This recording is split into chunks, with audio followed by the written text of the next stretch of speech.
Hey guys, welcome back to another very interesting video of our channel Versatile Knowledge, and today I'm doing the camera review of the Realme X3 smartphone.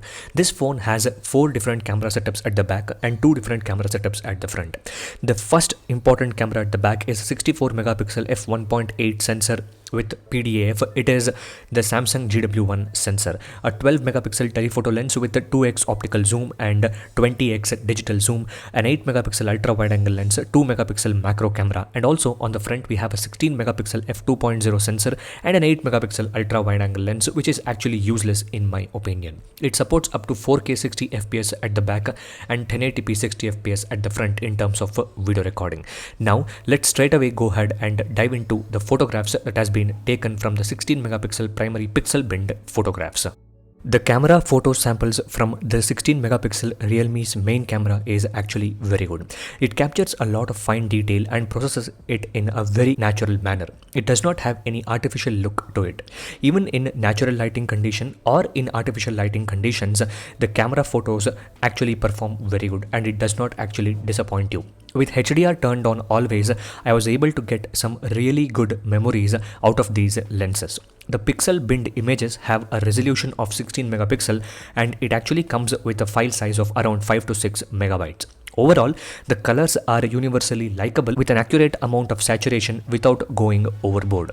There is also a mode called AI Color Toggle or AI Dazzle, which will help you to boost the saturation a bit, which is actually similar to the Chroma Boost on Realme phones or the AI mode that is present on other Xiaomi phones running on MIUI.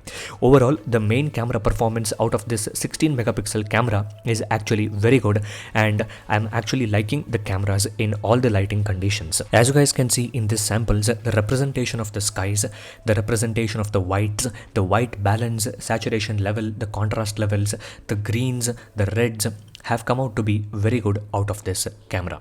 And also the AI Dazzle that I said actually gives out some really artistic camera samples. As you guys can see, this is the natural camera sample and this is the AI Dazzle, which actually boosts the levels of the colors and saturation. And also this was also taken using the AI Color Dazzle, which will actually make it look a little bit artistic in my opinion.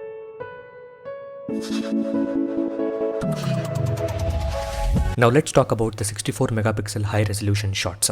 Here I did not feel wowed by the quality of the photographs. It needs a bit of software optimization for it to perform well to its potential.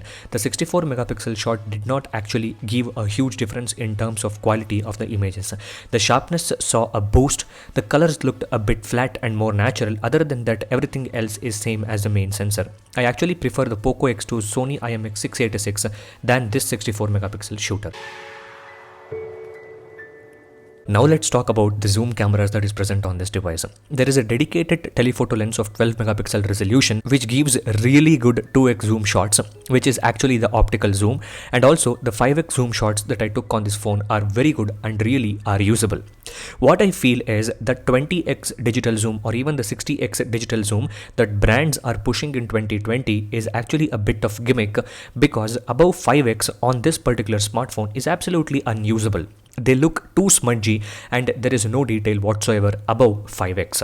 At 10x and 20x, the photos are absolutely crap. But at 5x and 2x, the zoom shots are really good. You can even take zoom portrait shots with the telephoto lens and that is fantastic. Just like the Realme X3 Super Zoom, this phone too has a very good zoom lens which is actually enough for most users. And I do not see actually a need of 60x, 100x zoom shots on cameras of smartphones. And instead of focusing on a lot of zoom capabilities, the smartphone companies should actually focus on making the primary cameras better and optimize it so that they can utilize the potential of those megapixel boost or those megapixel numbers, in my opinion. Overall, the zoom shots are actually enjoyable to take and you can see a different perspective that is not actually possible with the main camera. I actually used the zoom cameras up to 5x digital zoom a lot of times and I have taken a lot of different samples which has given me different perspective into zoom cameras. But instead of optimizing the zoom cameras to 60x, they need to optimize for 10x and 20x to give better quality images than smudgier ones.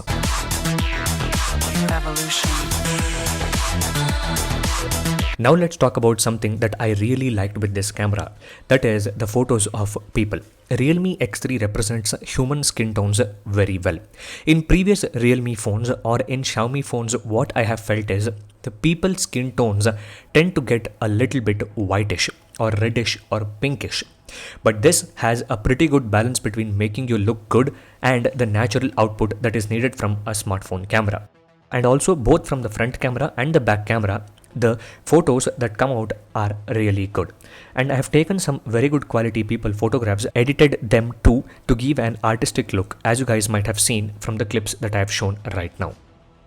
And since it has a 64 megapixel high resolution sensor, there is a natural background blur that comes out of the camera, which actually gives you a look like DSLR photographs. If you go slightly near to the subject or slightly near to the face, automatically that background blur kicks in and the photographs that come out of this camera look to be very good of the people faces.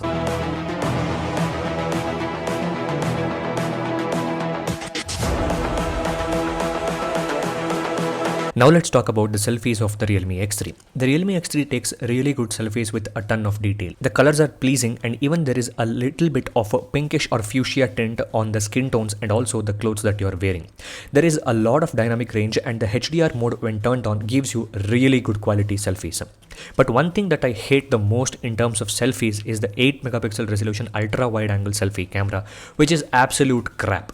I actually did not use the ultra wide angle camera because there is a lot of noise indoors and also the image quality that comes out of the ultra wide angle selfies is very bad. Hence, I would actually request brands to please stop putting dual punch holes at the front. Just put a single camera and make it good. That's it. Overall, the selfie quality of the Realme X3 is very good. And also one tip is please turn off the beauty mode in the camera application to get natural selfie images.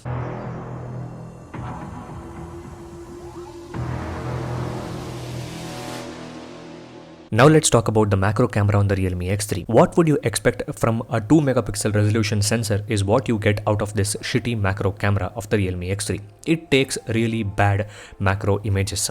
Also, to access the macro mode, you need to slide all the way to the end in the menu of the camera application to take such bad quality macro shots. Brands should seriously stop putting this 2 megapixel bad resolution macro camera. Instead, they should use the ultra wide angle camera with an autofocus sensor to make it as a macro camera.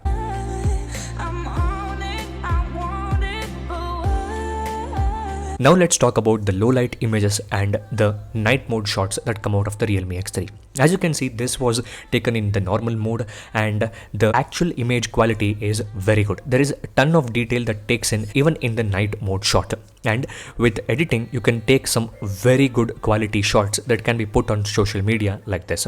This was not taken in the night mode to be precise, but in the low light mode. This was also taken in the low light mode and the sky came out to be very good and I edited and made it something like this. Now let's talk about the night mode. There is also something called the Pro Night mode and the AI night mode, which helps you to take some very good quality night mode shots.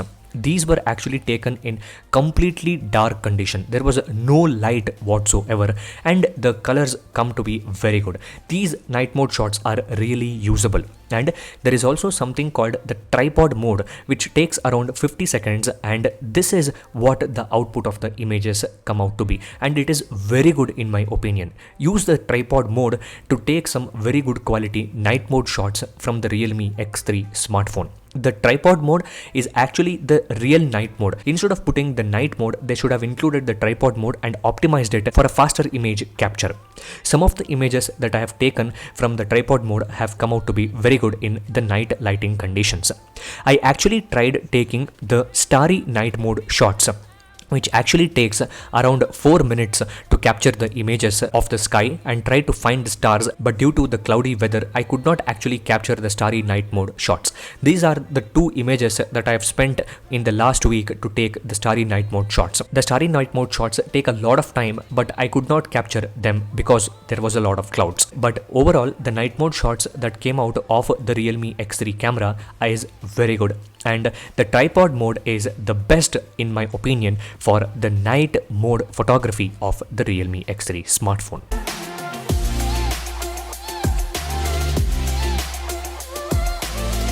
Now let's talk about the video recording test of the Realme X3. As you can see in the viewfinder, when I am taking the photographs or when I am scrolling through this zoom feed, the device actually lags a bit. This is what I felt in the photograph mode and also in the video mode. So I felt that this actually should be mentioned in the video because you guys should be knowing before jumping into it. Now let's talk about the video quality. The video quality of the Realme X3 is very good.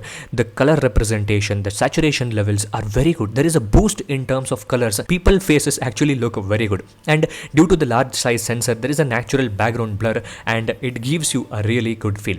Although my friends are shying away from taking these videos of them, overall the camera quality from the video camera looks very good. It actually supports up to 4K 60 frames per second. The representation of colors of your shirt, the representation of colors of your face come out to be very good.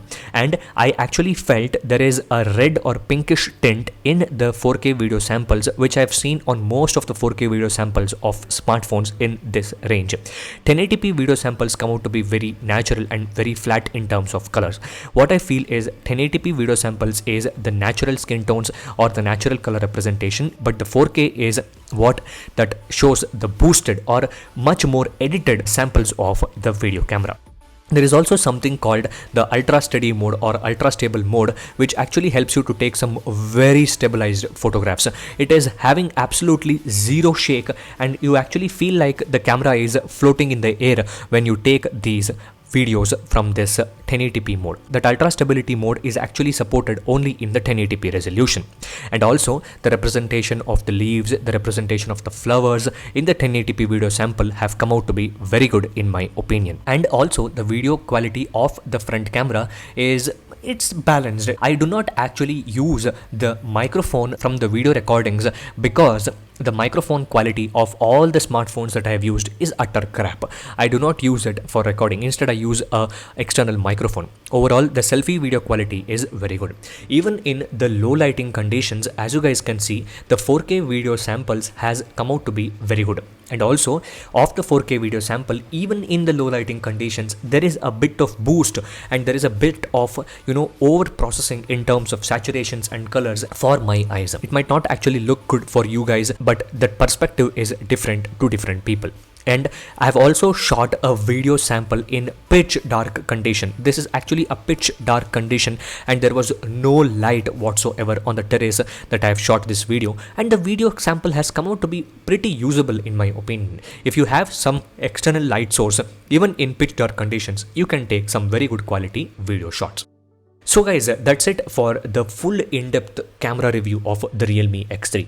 I have shown you guys the sample of the 16 megapixel pixel binned images, the high resolution images, the macro images, the people shots, the selfies, the night mode shots, low light shots, video camera samples and everything else. This Realme X3 has extreme potential in terms of camera processing just because of the fact that this contains the Snapdragon 855 Plus. But the camera software is not doing justice for the camera hardware that is present on this smartphone. We don't get that high resolution, great quality shots from the 64 megapixel resolution. We don't get some amazing macro shots. We don't get some very good night mode shots without using the tripod mode. We don't get some very good quality selfies on the ultra wide angle camera. All those small mistakes that I'm saying can be fixed via the software update. Overall, it is a very good quality hardware to start with. If they can push in a software update sooner, this camera can go to the next level and can be a beast in terms of the camera performance in that price range. I will also be bringing the G Cam for this smartphone to show you guys how software actually makes a huge difference for the same hardware in the next video. So if you guys have not subscribed to the channel, hit that subscribe button right now. And I will catch you guys in the next one. Thank you for watching guys.